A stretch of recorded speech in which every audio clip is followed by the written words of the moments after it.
congratulations. Do you like the new song? No, but you know. You don't like Ace Trumpets? What's so great about it? It's so good. It's good. It's so, oh man. It's good. So yeah, there's something going on that you ain't telling us about, it's bro. It's good in what? A nostalgic value of it. You don't think Ace Trumpets is hard? I don't believe them. Oh. But that's a whole nother story. I don't want to downplay nobody's craft. Pusha T or Malice?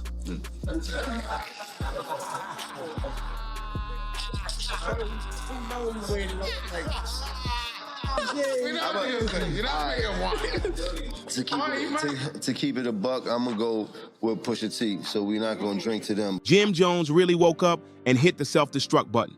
Man went straight for the neck, coming at not one, not two, but three heavyweights in the game. Nas, Pusha T, and no Malice. And let's be real, this wasn't some casual jab.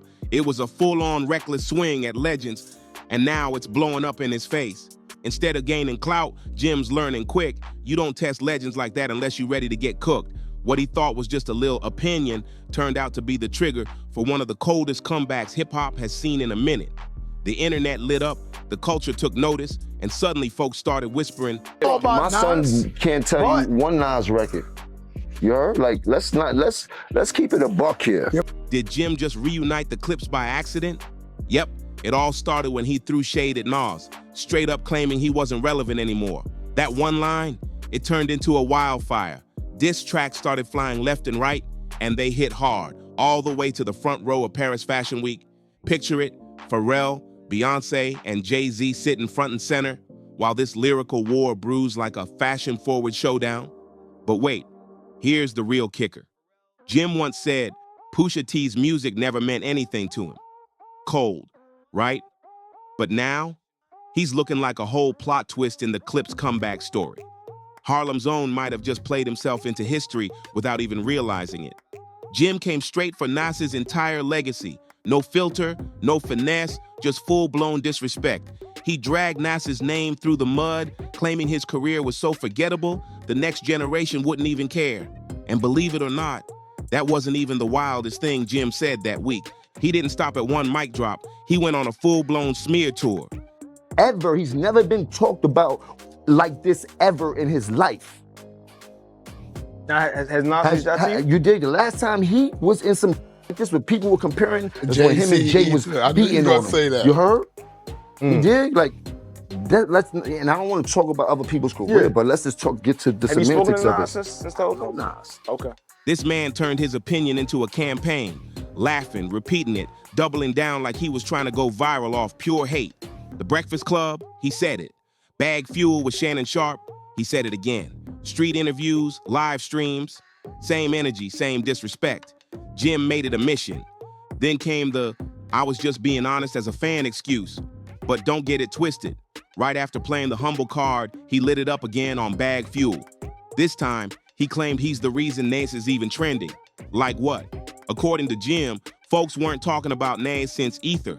And yes, he actually said that out loud on camera, like he was doing Nas a favor. But here's where Jim played himself. He clearly forgot who he was messing with. Nas don't clap back on TikTok or throw shade in comment sections. Nah, Nas moves like a boss. Quiet, calculated, real G style. While Jim's out here clowning on mics, Nas been moving in silence, linking with billionaires, tech giants, and masterminding major power plays that speak louder than any diss track ever could. Future is not something you wait for. It's something you build. It lives in the hands of the doers, the dreamers, the people who refuse to stand still. Resorts World is more than a casino. It's energy. It's opportunity.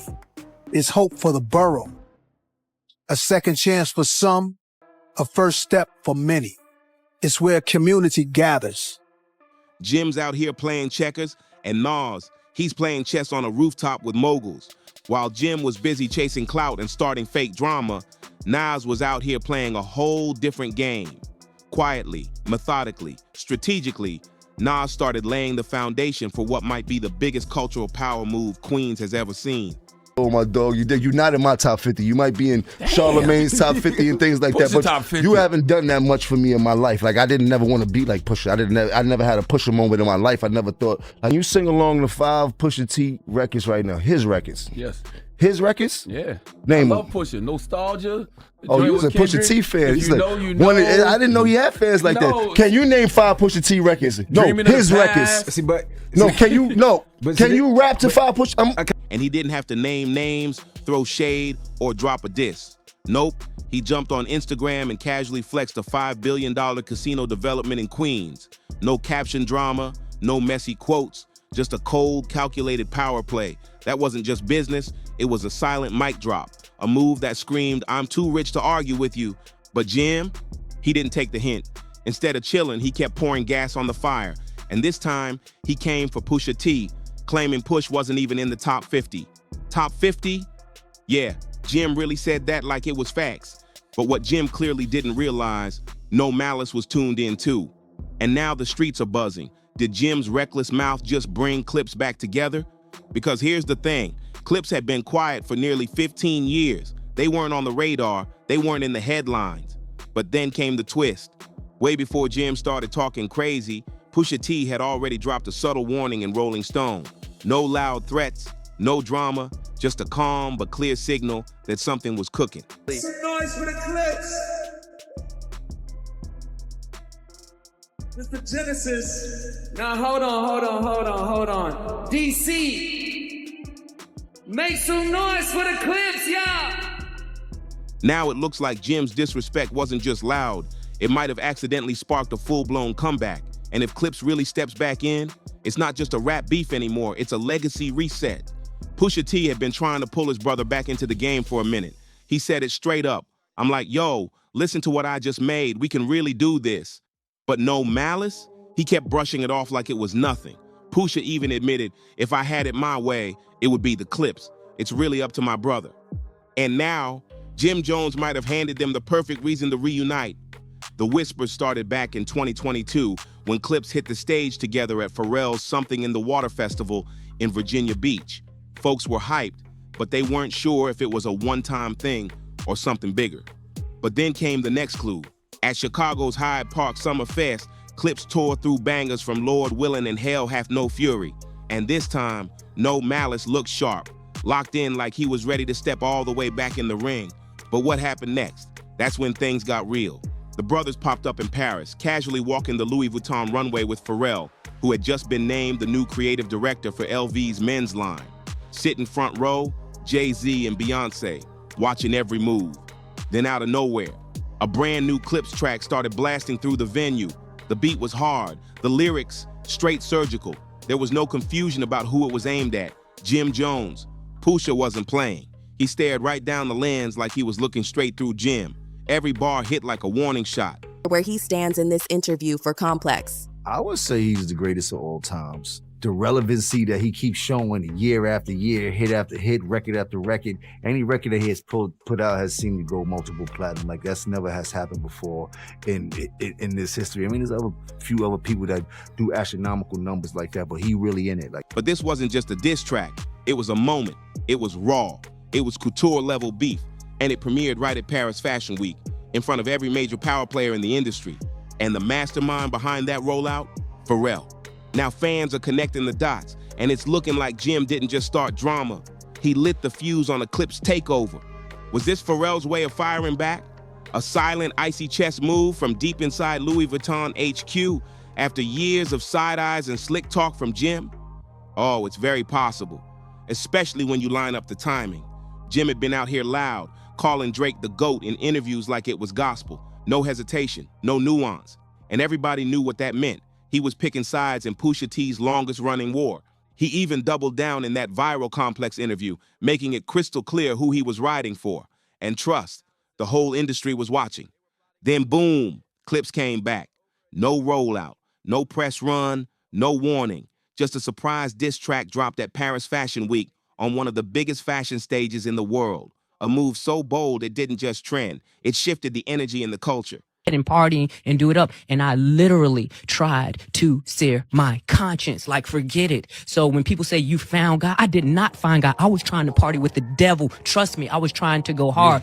God himself said, no, not you. He did not allow me to do it. And that's what I seen with my own eyes, whether anyone believes. Jim thought he was just talking greasy, but Pusha and No Malice, they were setting him up like a trap. They didn't need a headline. He was the headline. Now here's the real question. Did Jim accidentally hand No Malice the coldest comeback moment in rap history? Or did he just write his own rap obituary without even realizing it? Because the Clipse haven't even dropped a full album yet, and the fallout is already shaking the scene. And let's not forget Pharrell, the quiet mastermind behind it all. He's not just a producer, he's family, the architect of the Clipse sound, the one who helped shape their entire identity. So when Jim clowned Clipse in interviews, calling them irrelevant, he wasn't just throwing shots, he was disrespecting the foundation. And now, the foundation is striking back with style, silence, and precision.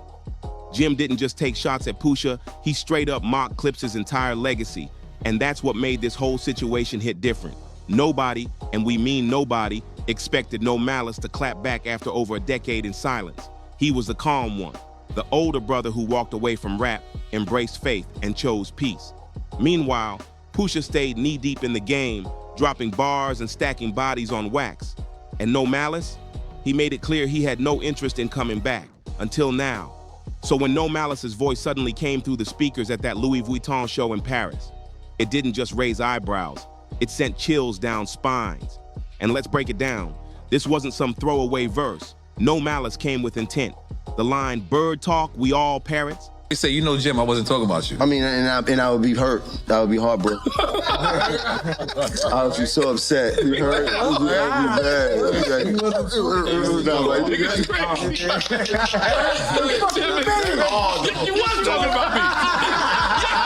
That wasn't wordplay.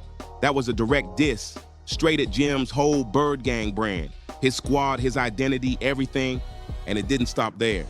He name-dropped Paris and Dallas, the exact same cities Jim had just rapped about in a freestyle over the Chains and Whips beat. That wasn't a coincidence. That was surgical. That was personal. No Malice was listening, locked in, and ready for war. And here's where it gets wild. People started realizing this wasn't just a comeback. It was a warning. No Malice didn't just show up with a verse. He showed up with fire in his lungs, like he'd been waiting for this moment.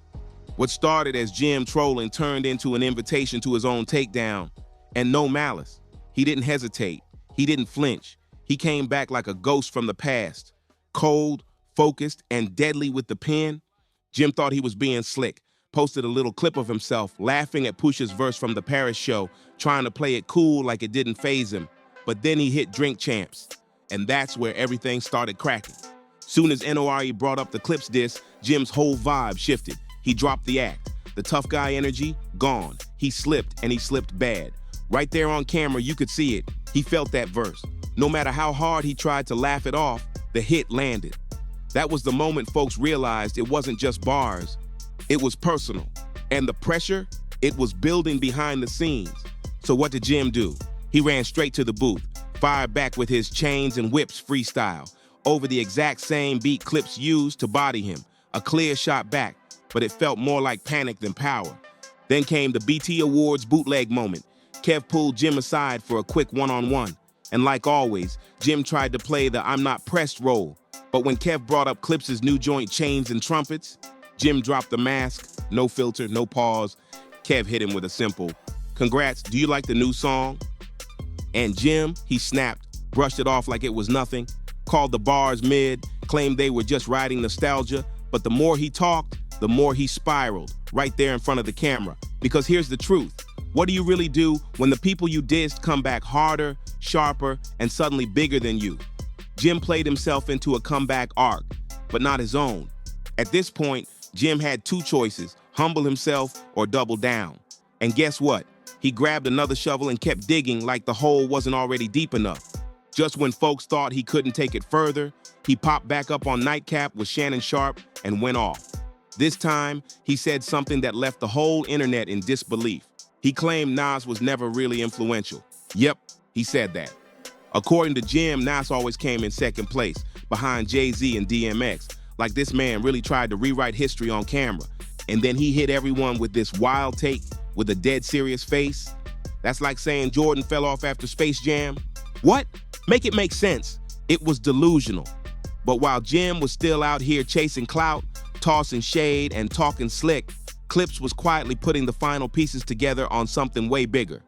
The duo officially rolled out their long-awaited reunion album, Let God Sort 'Em Out. And if you thought Chains and Whips was the high point of the drama, that was just the intro. This album wasn't just a comeback, it was a full-on power play. The features? Insane. We're talking Nas, Kendrick Lamar, Tyler, The Creator, The Dream, John Legend, and of course the whole thing's executive produced by Pharrell, the architect himself. But just when the industry thought this was a clean rollout, here comes the mess. Turns out the album was supposed to drop through Def Jam, but now, word is, Def Jam allegedly tried to censor Kendrick's verse, and that's when the drama exploded behind the scenes. That verse, the one Def Jam allegedly tried to shut down, yeah, that was the spark. Word in the industry is it had subliminal shots at Drake, Travis Scott, and all the behind-the-scenes fakeness running the game right now. Clipse didn't flinch, not for a second. They pulled the whole project from Def Jam on the spot and walked it straight over to Roc Nation. That move alone said everything. Clipse wasn't just returning, they were stepping back in as power players. And Jim, he had the nerve to ask, who even got Pusha's back like that? Well, Clipse answered that without missing a beat. It don't take much. And that was the moment the shift became real. No screaming, no diss parade, just a quiet takeover. Jim wasn't just catching strays anymore, he was getting left out. Not blackballed, just benched, silently. And for someone who built his whole brand on being the loudest in the room and Mr. Loyalty, that silence cuts deeper than any bar Clipse could ever drop. So when that Clipse X Nas track finally drops, it's not gonna sound like a diss, it's gonna feel like a funeral. And Jim, he can keep rapping, trolling, and pretending it's all jokes, but behind the scenes, he's not even in the room anymore. Tours are rolling out, visuals are getting filmed, meetings are being made, and his name's not on a single list. So now the question isn't, will Jim clap back? The real question is, will anyone even care if he does? He wanted to go viral, but he might have just canceled himself right out of hip-hop history. If you rocked with this breakdown, don't forget to like, subscribe, drop a comment, and share it with your people. We'll catch you on the next one.